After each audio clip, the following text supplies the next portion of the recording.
अभी तक हम लोगों ने क्या किया है, मुझे करना क्या है, तो हमारा क्लियर इंटेंशन है कि हमें करना ये है कि हम जो पाइथन प्रोग्राम लिखेंगे, हमारे पाइथन प्रोग्राम को हमें कनेक्ट किससे करना है, डेटाबेस के साथ। ये मान के चलो कि हमारा पाइथन प्रोग्राम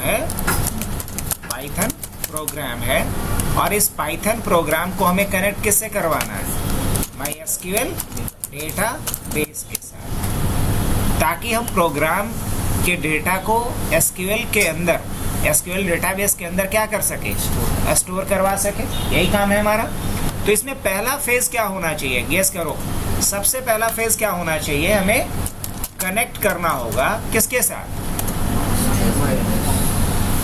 और कनेक्ट करने से भी पहले अगर कहा जाए तो आपको एक काम करना पड़ेगा, और वो काम क्या करना पड़ेगा, ड्राइवर इंस्टॉल करना पड़ेगा। इससे भी ऊपर अगर बोला जाए तो क्या करना होगा, ड्राइवर इंस्टॉल करना होगा, क्योंकि जब हमें दो डिफरेंट डिवाइस के बीच कनेक्टिविटी करनी होगी तो इसके लिए हमें एक एप्लीकेशन चाहिए, और उसी एप्लीकेशन को क्या नाम दिया गया है, ड्राइवर। आपके पास लैपटॉप है, बहुत बढ़िया काम कर रहा होगा, आप खुश होंगे, टच पैड काम कर रहा है, बढ़िया गाना भी बज रहा है, अच्छा फिल्म भी दिखाई दे रहा है, लेकिन आपको पता होगा कि आपके लैपटॉप में इसके लिए बहुत सारे ड्राइवर यूज होता है, चाहे टच पैड का हो, चाहे ग्राफिक्स का हो, चाहे ऑडियो का हो, या इवन कि इंटरनेट से जो जुड़ा हुआ आपका लैपटॉप है, इंटरनेट से जुड़ने के लिए भी क्या चाहिए, इंटरनेट या लैन का ड्राइवर चाहिए। समझ में आया इस एग्जाम्पल से कुछ?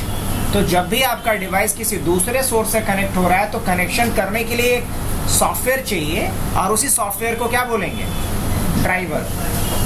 तो सबसे पहले तो हमें ड्राइवर डाउनलोड करना पड़ेगा। ड्राइवर डाउनलोड करने के बाद क्या करेंगे, कनेक्शन बनाएंगे, और जब एक बार कनेक्शन हो जाएगा उसके बाद क्या करना पड़ेगा, कनेक्शन जब हो जाएगा इसके बाद आपको एक कनेक्शन प्रोफाइल करना पड़ेगा, मतलब कनेक्शन प्रोफाइल आप एक बनाएंगे।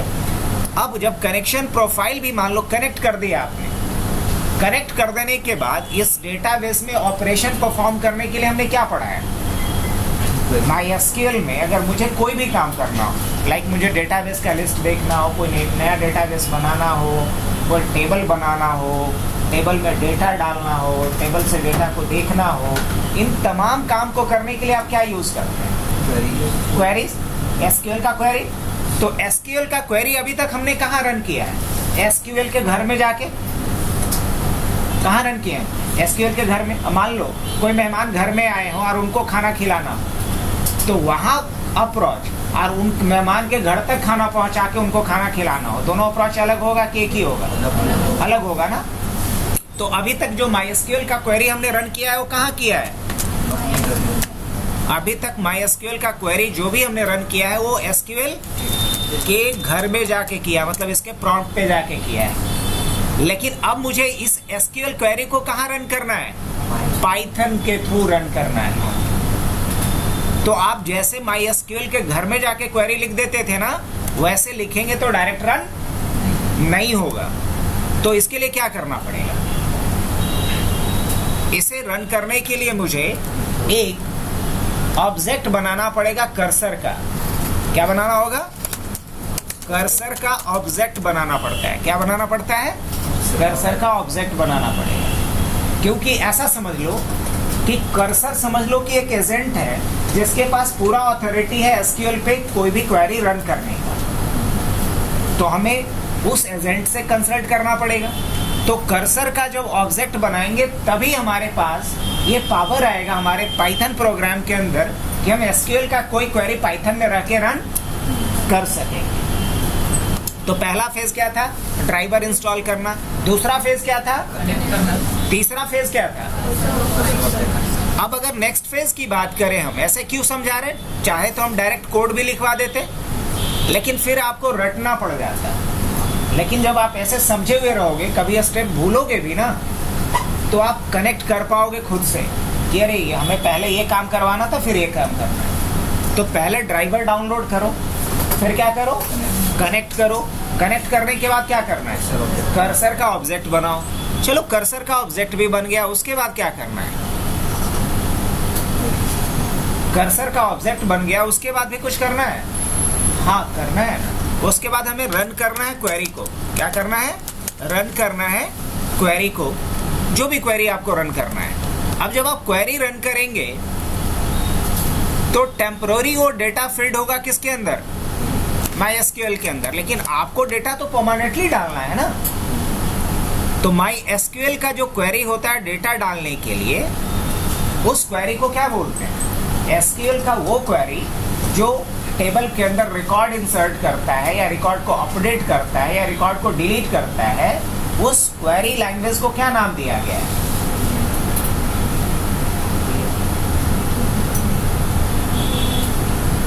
क्या बोलेंगे? बड़े हैं ना हम लोग। प्रज्ञा, बहुत बढ़िया। आप लोगों ने भी सुना DDL, डेटा डेफिनेशन लैंग्वेज बोला जाता है, जिन क्वेरीज की मदद से आप नया रिकॉर्ड डालते हैं, पुराने रिकॉर्ड को डिलीट करते हैं या रिकॉर्ड को मॉडिफाई करते हैं। उन क्वेरीज को जिस ग्रुप में रखा गया उस ग्रुप का नाम क्या है? DDL बोली कि DML बोली है? DDL बोली है तो गलत बोली है। क्या बोलना है उसको? DML, data manipulation language. DDL से तो स्ट्रक्चर में ना चेंजेस होगा, DDL से किस में चेंजेस होता है? स्ट्रक्चर में चेंजेस होता है, जैसे क्रिएट, ऑल्टर, इंसर्ट। का इंसर्ट तो इसमें ना, इंसर्ट किसमें होगा? ये क्वेश्चन पूछते हैं क्या? बिल्कुल। तो कुछ नहीं, एकदम मोटा सा बात है, ये समझो कि भैंस के बराबर मोटा है। याद रखना कि जब हमें कोई स्ट्रक्चर बनाना हो, स्ट्रक्चर में कोई मॉडिफिकेशन करना हो, स्ट्रक्चर को डिमोलिश करना हो, स्ट्रक्चर को देखना हो, मतलब स्ट्रक्चर से रिलेटेड काम जो होगा वो कौन करेगा? डेटा को जो डिफाइन करता हो, जो डेटा को डिफाइन करता हो, उस क्वेरी लैंग्वेज को नाम बोला दिया गया DDL, मतलब स्ट्रक्चर बनेगा। लेकिन उस स्ट्रक्चर के अंदर जो डेटा फीड करेगा, डेटा को मॉडिफाई करेगा, डेटा को डिलीट करेगा, वैसे क्वेरीज को बोला गया है DML। वैसे क्वेरीज को क्या बोला गया? Data manipulation language. Data manipulation language या शॉर्ट में इसको क्या बोलते हैं? अब याद रहेगा, स्ट्रक्चर को जो मॉडिफाई करने के लिए लैंग्वेज है वो है DDL, लेकिन उस स्ट्रक्चर के अंदर रिकॉर्ड को मॉडिफाई करने के लिए, इंसर्ट करने के लिए जो क्वेरीज है वो DML है। याद रहेगा। तो DML से रिकॉर्ड मैनिपुलेशन करेंगे, लेकिन इससे हम लोग क्या करेंगे? स्ट्रक्चर। जैसे हमें डेटाबेस बनाना है, टेबल बनाना है, टेबल को मॉडिफाई करना है, टेबल का स्ट्रक्चर देखना है, टेबल को डिलीट करना है, टेबल को रीनेम करना है, ये सारा क्वेरी कहाँ मिलेगा आपको? लेकिन टेबल के अंदर रिकॉर्ड डालना है, टेबल के रिकॉर्ड्स को देखना है, रिकॉर्ड्स को अपडेट करना है, रिकॉर्ड को डिलीट करना है, इसके लिए क्वेरी कहाँ मिलेगा? DML में मिलेगा। क्या इतना मोटा सा बात याद नहीं रहेगा? रिकॉर्ड से संबंधित सारा क्वेरी कहाँ मिलेगा? और स्ट्रक्चर से रिलेटेड कहाँ मिलेगा? DDL में। अब एक क्वेश्चन हमेशा पूछा जाता है प्रज्ञा कि कौन सा क्वेरी लैंग्वेज ऑटो कमिटेड होता है? जो 4 क्वेरी लैंग्वेज हम लोग पढ़ते हैं MySQL में, क्या 4 पढ़ते हैं? DDL और DML तो स्पष्ट है। इसके आगे पढ़ेंगे हम लोग DCL, डेटा कंट्रोल लैंग्वेज, और पढ़ेंगे TCL, ट्रांजैक्शन कंट्रोल लैंग्वेज। इन चारों क्वेरी लैंग्वेज में पूछा जाए कि ऑटो कमिटेड कौन सा होता है, तो बोलना ऑटो कमिटेड सिर्फ ये होता है, DDL होता है। मतलब DDL का क्वेरी रन करने के बाद अलग से सेव करने की जरूरत नहीं पड़ती है। लेकिन अगर DML का कोई क्वेरी रन करेंगे तो उसको हमको रन करने के बाद अलग से क्या करना पड़ेगा? सेव करना पड़ेगा। सेव करने के लिए क्या करना होता है? कमिट करना होता है। क्या करना होता है? SQL के अंदर किसी भी चेंजेस को सेव करने के लिए क्या करना होता है? कमिट करना। तो बताओ कितना फेज में हमारा प्रोग्राम का डेटा MySQL तक सेव हो जाएगा? बताओ। पहला चीज ड्राइवर इंस्टॉल, और ये एक बार करना है, बार बार नहीं करना है। एक कंप्यूटर पे एक बार ड्राइवर इंस्टॉलेशन का प्रोसेस करना है। ये जो बाकी एक कनेक्शन से लेकर के यहाँ तक वो कितनी बार करना है? तो ये बोलना कि ये वाला जो काम करेंगे हम लोग वो करेंगे कंप्यूटर बेसिस पे। ये जो है ड्राइवर इंस्टॉलेशन का काम किस बेसिस पे होगा?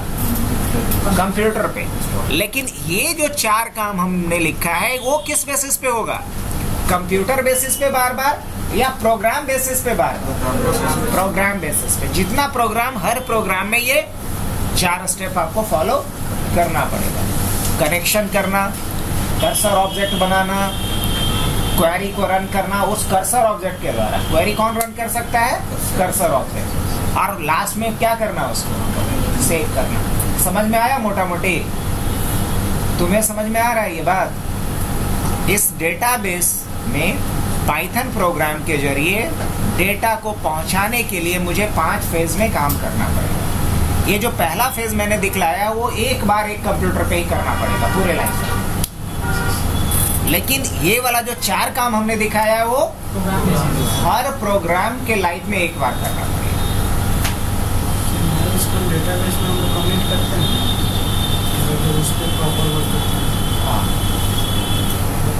तो सेव हो जाता है सब ऑलरेडी ऐसे देखा जाता है। हाँ बिल्कुल सही बात है। तो तुम्हारा यही तकलीफ इस बात का है कि यहाँ जब हम रिकॉर्ड डालते हैं तो अपने आप सेव हो जाता है। ये अपने आप सेव इसलिए हो जाता है क्योंकि आप ये जो यूज़ कर रहे हैं ना MySQL कमांड लाइन क्लाइंट, इसमें वो फीचर इनेबल रहता है और जानबूझ के इनेबल कर दिया गया है क्योंकि मान के चला जाता है कि ये एक स्टूडेंट के लिए बनाया गया है, आया स्टूडेंट तो गलती करेगा ही। अच्छा एक बात बताओ, बच्चा को सोने का भी जो जगह होता है उसके चारों तरफ तकिया या कुछ ऊंचा चीज बना दिया जाता है, काहे भैया? धीरे नहीं, तो उसको क्या बोलेंगे? वही उसका स्ट्रक्चर है? नहीं, वो प्रोटेक्शन के लिए का स्ट्रक्चर दिया गया है। तो आप यहाँ से कर रहे हो ना, तो ये बच्चा वाला बात है। हम लोग रियल टाइम में कहाँ से करेंगे? इसी लैंग्वेज के थ्रू ये काम करेंगे।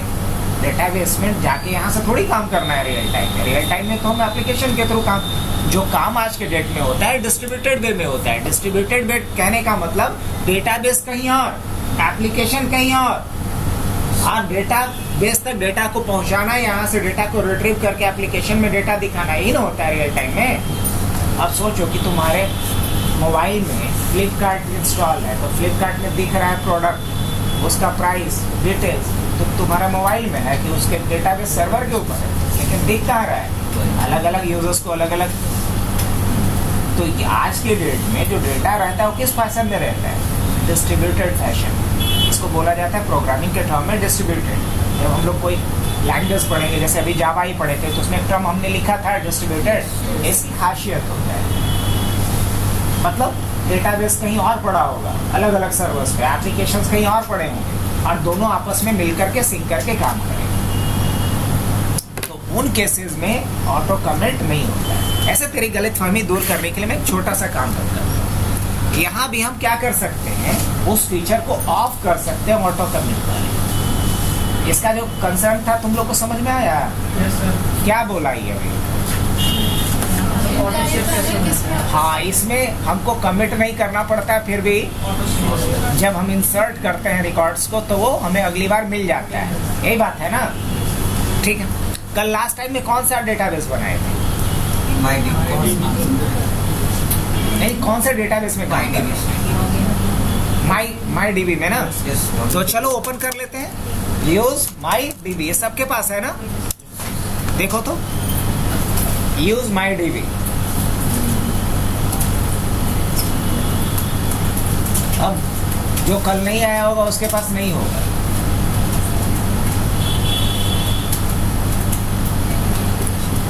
अब हम लोग माई डीबी में आ गए। अब देख लेना है कि यहाँ पे टेबल कितना बना हुआ है, देख लें। क्या करते हैं? Show tables. तो हमारे पास कोर्सेज है, लॉगिन है, स्टूडेंट है। अभी हम लॉगिन में देख लेते हैं कि हमारे पास कितने रिकॉर्ड है। सेलेक्ट अ स्टार फ्रॉम, क्या करेंगे? इस पे सुनो ना, उधर खतरे से खाली नहीं है, लॉकर में डाल दो।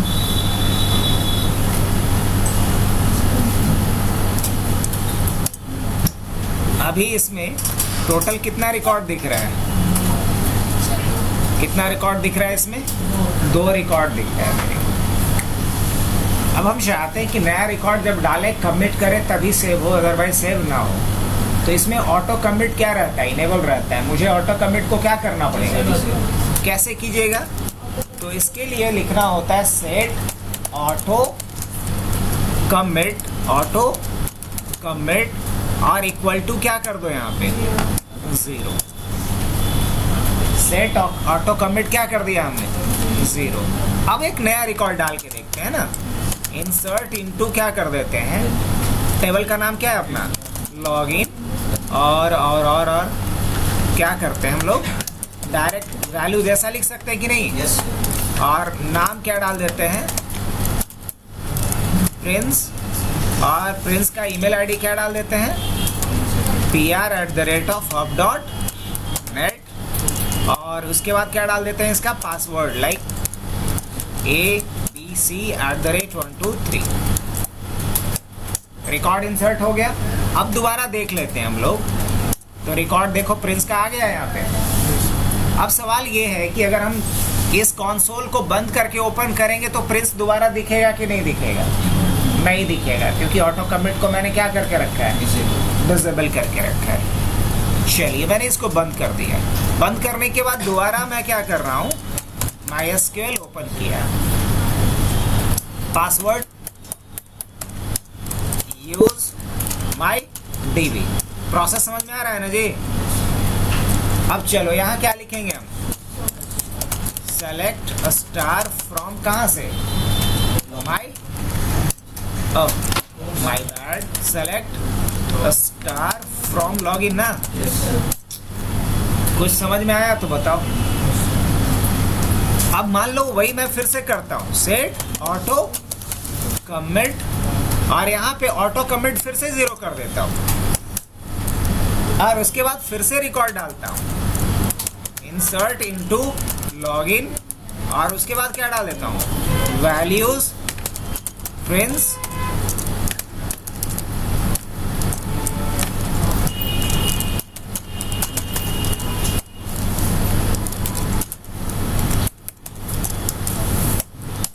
अब हम क्या लिखेंगे यहाँ पे अलग से कमिट। क्या लिखेंगे कमिट। क्या ये कमिट हो गया होगा? जवाब होगा कि हाँ कमिट हो गया होगा।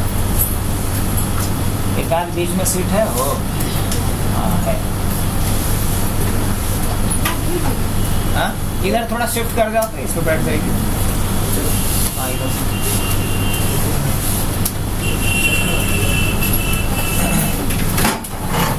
और थोड़ा पहले आया करो। कोशिश करो कि हम 3:30 तक आ जाए। 1 घंटे का क्लास है, आधा घंटा लेट ही आओगी तो फिर फायदा क्या है? क्योंकि 3:30 बजे से तो ऐसे भी क्लास चलता है प्रोग्रामिंग वगैरह का ही।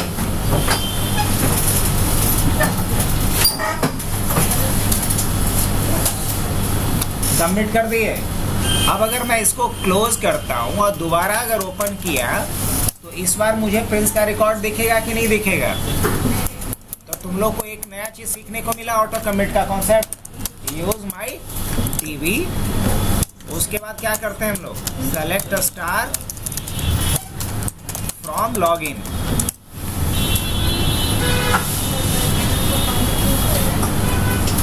अच्छा एक बात बताओ, जब काम हमारा कंप्लीट हो गया, मान लो हम किसी ऑफिस में काम कर रहे हैं, आज का काम मेरा बंद हो गया तो इस एप्लीकेशन को बंद करेंगे कि नहीं करेंगे? क्या अरे चेक करना मेन बात नहीं है। कंसर्न ये है कि एप्लीकेशन बंद करेंगे कि नहीं करेंगे। जब ये काम आज का खत्म हो गया तो एप्लीकेशन बंद हो जाने से डेटा क्या हो जा रहा है? हट जा रहा है ना। तो हटना चाहिए कि नहीं हटना चाहिए एप्लीकेशन बंद करने से? मतलब हम मोबाइल में मान लो एक कॉन्टैक्ट क्रिएट किए, किसी का नंबर सेव किए, अब मोबाइल जब तक ऑन है तब तक दिख रहा, मोबाइल ऑफ करके अगर ऑन करेंगे तो गायब हो जाना चाहिए, रहना चाहिए ना। बंद इसलिए करेंगे क्योंकि हर एप्लीकेशन का यूज का हमारा एक टाइम होता है कि हम 2 घंटे 4 घंटे 8 घंटे यूज करेंगे। जब काम खत्म होता है, जैसे अभी तुम लैपटॉप अपना ऑन करके रखी है, जब काम खत्म होगा तो क्या करोगे? तो बंद करोगी तो जो फाइल वाइल बनाई है सब गायब हो जाना चाहिए कि रहना चाहिए? बस तो कुछ ऐसा होना चाहिए ना, उसके लिए हमारे पास प्रोविजन की जब बंद भी करें तो नेक्स्ट टाइम ऑन करने पे वो डेटा गायब ना हो।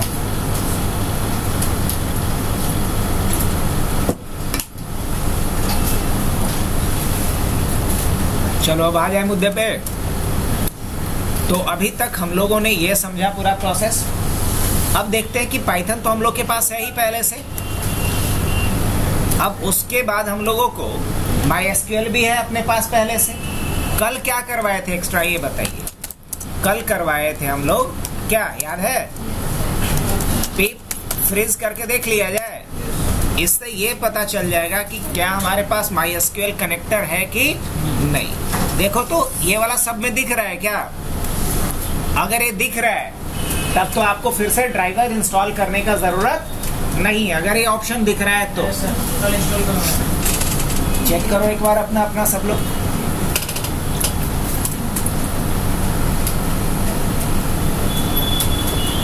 अगर किसी में ये नहीं दिख रहा है तो उसको एक कमांड चलाने की जरूरत है। pip install mysql connector python, ये चला लो। अगर नहीं दिख रहा है तो, और दिख रहा है तो आगे बढ़ते हैं।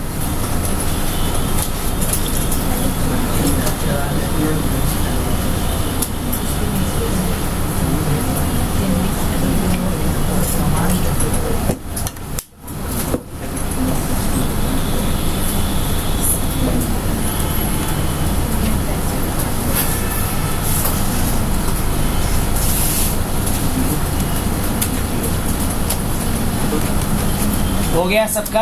सर मेरे में तो क्या दिखा रहा है? बहुत सारा ये डीप फ्रीज लिखने पे अच्छा ये नहीं दिखा रहा है, कुछ और ही दिखा रहा है। कास्ट कर सकती हो क्या?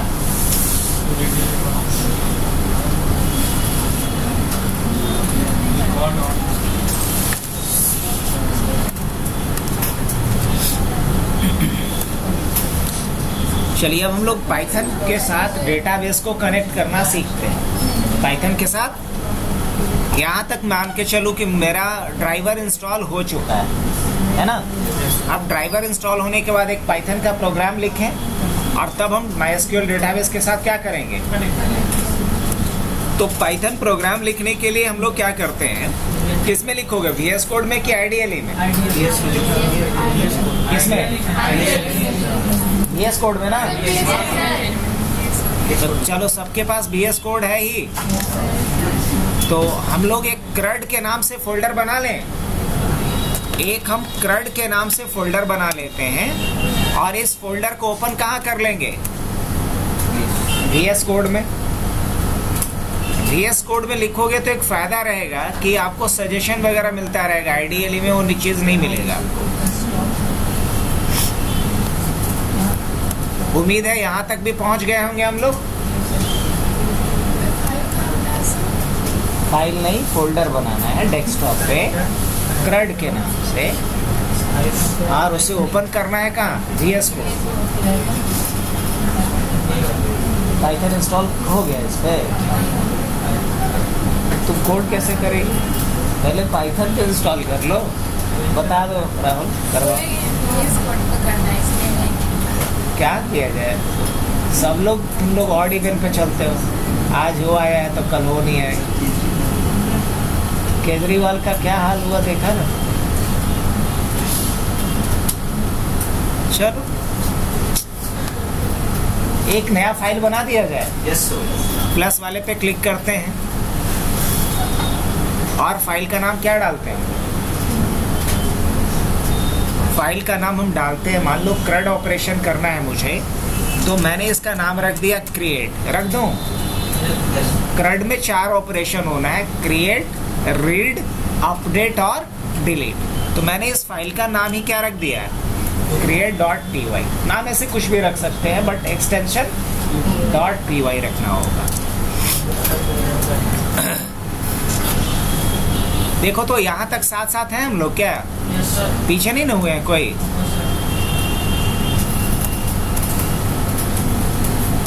अब सबसे पहले मुझे इसमें फर्स्ट लाइन ऑफ कोड के रूप में क्या लिखना पड़ेगा? कनेक्शन करना सर्वर के साथ। तो सर्वर के साथ कनेक्ट करने के लिए सबसे पहले हमें इंपोर्ट करना पड़ेगा। क्या करना होगा? इंपोर्ट करना होगा। Import MySQL dot connector as SQL।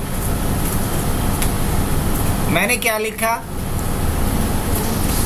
Import करो MySQL कनेक्टर को और उसको हमारे प्रोग्राम में अब इतना बार बार मेरे को ना लिखना पड़े, इसके लिए हम क्या करते हैं, उसका नाम छोटा दे देते हैं। मान लो किसी का नाम है तेज प्रताप सिंह, तो उसको शॉर्ट में लोग बोल दिया तेज।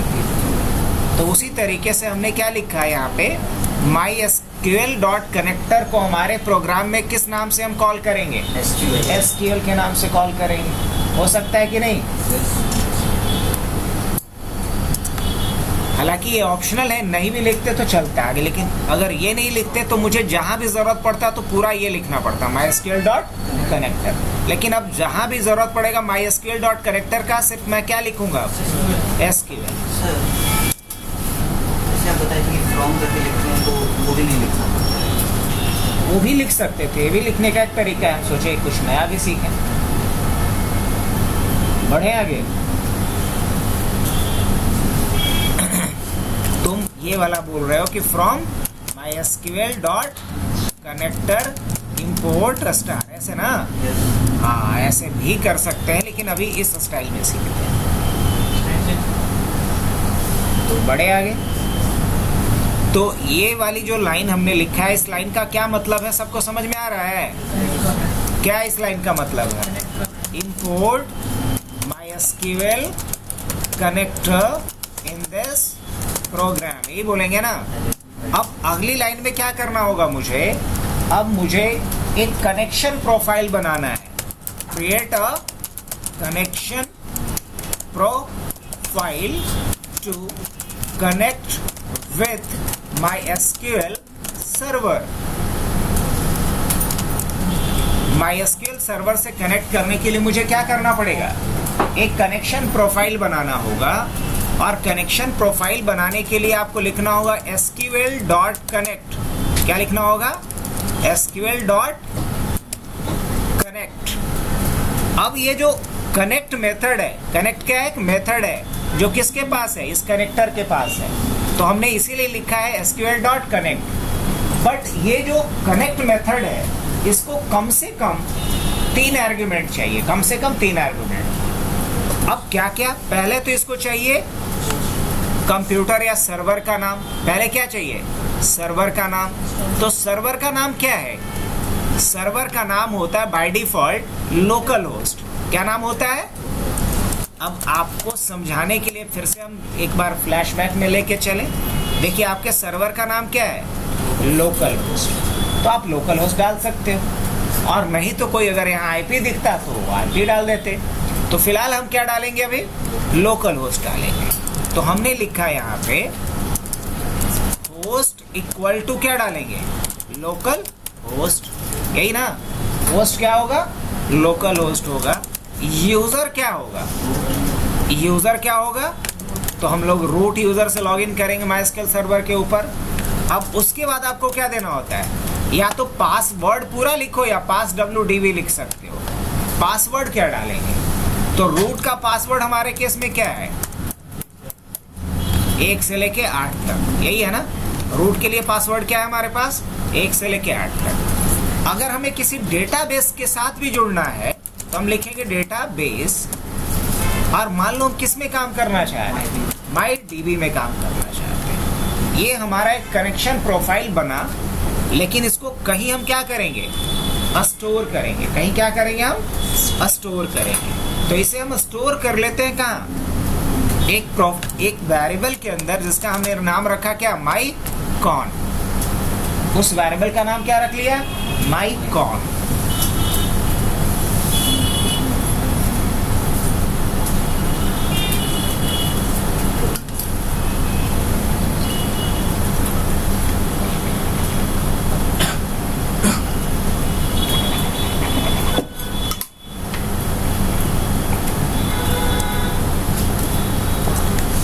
अब बताओ, इस पिक्चर के रेफरेंस से चलते हैं तो क्या क्या काम कर चुके हैं हम लोग? ड्राइवर इंस्टॉल कर चुके, कनेक्ट कर चुके, अब आगे क्या करना है? कर्सर का ऑब्जेक्ट बनाना है। तो कर्सर का ऑब्जेक्ट बनाने के लिए क्या करेंगे? इसके लिए लिखना होगा mycon डॉट कर्सर। क्या लिखेंगे? mycon dot cursor. लेकिन इस ऑब्जेक्ट को भी तो कहीं रखोगे ना, कहाँ रखेंगे? तो हमने बना लिया mycur equal to mycon dot cursor.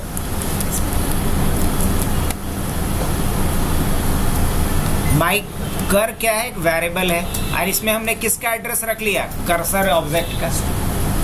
अब जहां भी मुझे इतना लिखना पड़ेगा, अब इतना ना लिख करके सिर्फ क्या लिखेंगे हम? mycur लिखेंगे।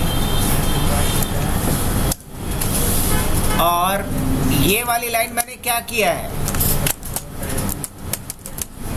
Creating object of cursor so that SQL query can run from Python। SQL का क्वेरी अगर हमें पाइथन से रन करना है तो किसका जरूरत पड़ेगा इसके लिए? कर्सर का। आगे बढ़ सकते हैं? हाँ। तो यहाँ तक तो ठीक है कि हमने क्या किया? इंपोर्ट किया, फिर क्या किया? कनेक्ट किया। कनेक्ट करने के बाद क्या किए? कर्सर का ऑब्जेक्ट बना लिए। अब आगे क्या करना है?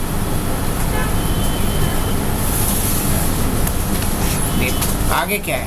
क्वेरी को रन करना। तो हमारे पास कोई क्वेरी होना चाहिए।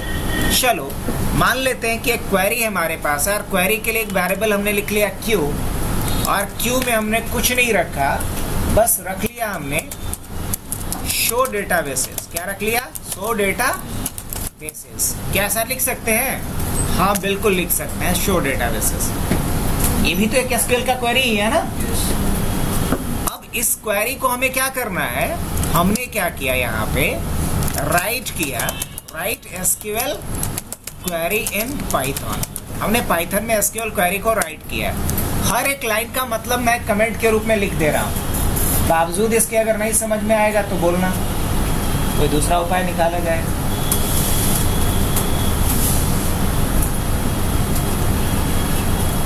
अब इसके बाद क्या करना है? मुझे रन करना होगा एसक्यूएल क्वेरी को। क्या करना होगा? Run SQL query from Python.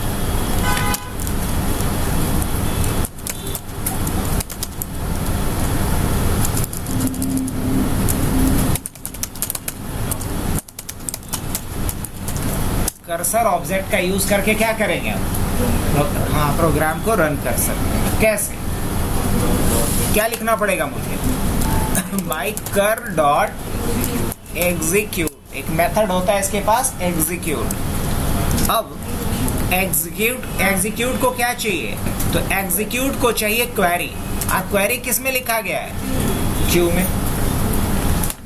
अब इसके बाद अच्छा एक बात बताओ, ये जो क्वेरी लिखा गया है क्या ये DDL का क्वेरी है कि DML का क्वेरी है? ये DDL का क्वेरी है। और DDL के क्वेरी को कभी ऑटो कमिट होता है कि कमिट करना पड़ता है? Auto commit. तो इसलिए कमिट यहाँ पे लिखने की जरूरत है नहीं, यहाँ कमिट करने की जरूरत नहीं। हाँ, अगर यहाँ क्वेरी होता DML का तो मुझे क्या करना पड़ता? कमिट करना पड़ता। और कमिट करने का अथॉरिटी होता है कनेक्शन ऑब्जेक्ट के पास, कर्सर के पास नहीं। जब कमिट करने के लिए लिखना भी होगा कभी भी, तो याद रखो कि लिखना होगा mycon डॉट कमिट। ऐसा लिखना होगा, बिकॉज कमिट करने का अथॉरिटी किसके पास होता है? कनेक्शन ऑब्जेक्ट के पास, न कि कर्सर ऑब्जेक्ट के पास। हो गया?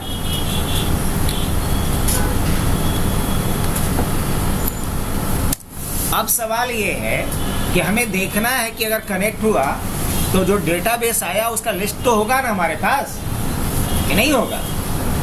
हाँ होगा। तो हम इसके लिए क्या करेंगे? mycur dot fetch all। क्या करेंगे? fetch all। और ये जो fetch all करके हमने डेटा लेकर के आया उसको कहीं तो रखेंगे। क्या बोलेंगे? List of database. क्या बोलेंगे? List of database. अब बोलोगे ये क्यों लिखा गया है, तो ये वाली बात हमने लिखा है किसके लिए।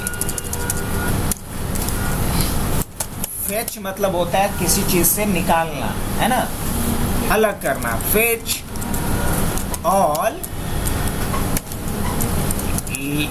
records from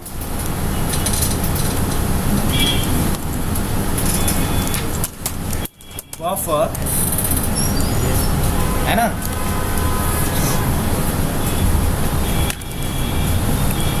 और अब जो बफर से हमने फेच करके निकाला है इसको हम क्या करेंगे, प्रिंट करेंगे। तो प्रिंट करने के लिए क्या किया जाए, प्रिंट करवा देते हैं किसको, एलओडी को। और यहाँ हम या चाहो तो क्या कर सकते हैं, एक लूप चला भी सकते हो। लूप नहीं चलाओगे तो एक लाइन से प्रिंट कर देगा, और लूप चलाओगे तो अलग अलग लाइन में प्रिंट करेगा। ये वाली लाइन क्या करेगा, print all databases in a single line, एक ही लाइन में प्रिंट कर देगा। अगर अलग अलग लाइन में चाहिए तो लूप चला लो। अब इस कोड को चेक करें। एक बात और बता देते हैं कि बहुत लोगों में सिक्योरिटी का एरर आ सकता है, तो इसके लिए हम लोग को दूसरा उपाय ढूंढना होगा। पहले रन करके देखते हैं कितने लोगों में एरर आता है। एरर आएगा तो उपाय चेंज होगा। रन कर गया। तो रन करने के लिए हम लोग यहाँ चले आते हैं, टर्मिनल पे आ जाते हैं। कोड में एरर नहीं है, हाँ, लेकिन सिक्योरिटी रीजन से एरर आ सकता है कनेक्शन करने में। रन करने के लिए क्या लिखेंगे हम लोग, पाइथन, और हमारे प्रोग्राम का नाम क्या था,